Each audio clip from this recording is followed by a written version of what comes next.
तो भाई सवाल में बता रहे हैं कि दाऊद अपने 40 दोस्तों को एक मैसेज भेजता है और उनसे कहता है कि वो मैसेज आगे और दोस्तों तक फैलाए।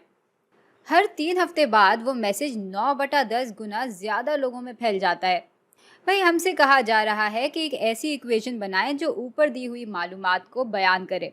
फंक्शन को हम पी से दिखाएंगे और गुजरते हुए हफ्तों को टी से दिखाएंगे। अब फंक्शन बनाने से पहले ज़रा एक काम करते हैं, टेबल बना लेते हैं। यहाँ टी आ जाएगा और यहाँ पी ऑफ टी आ जाएगा।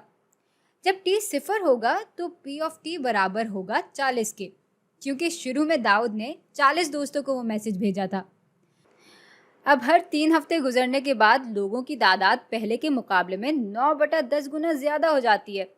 तो जब टी बराबर होगा 3 के तो पी ऑफ टी बराबर हो जाएगा 40 जमा 40 ज़रब 9/10 के।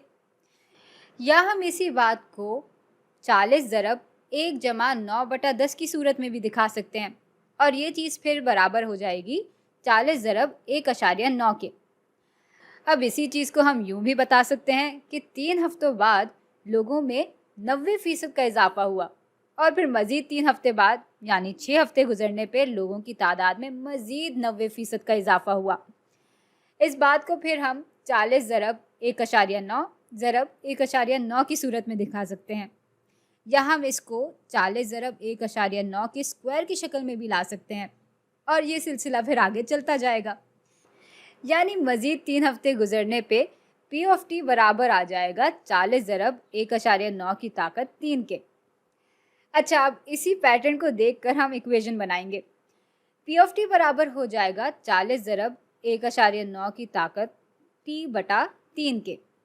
ये ताकत t/3 इसलिए रखी गई है क्योंकि 3 हफ्ते गुजरने के बाद तादाद इस हिसाब से बढ़ रही होती है। आप इस इक्वेशन को परख भी सकते हैं।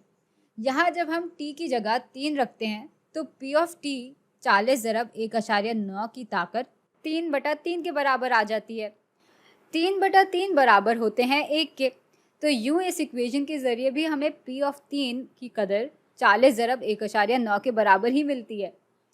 भाई आप अपनी तसल्ली के लिए इस इक्वेशन को टी की मज़ीद इकदार के लिए भी परख सकते हैं, लेकिन भाई मैं तो अपने जवाब से बिल्कुल मुतमईन हूँ, इसलिए मैं आपसे अगली वीडियो में मिलूँगी।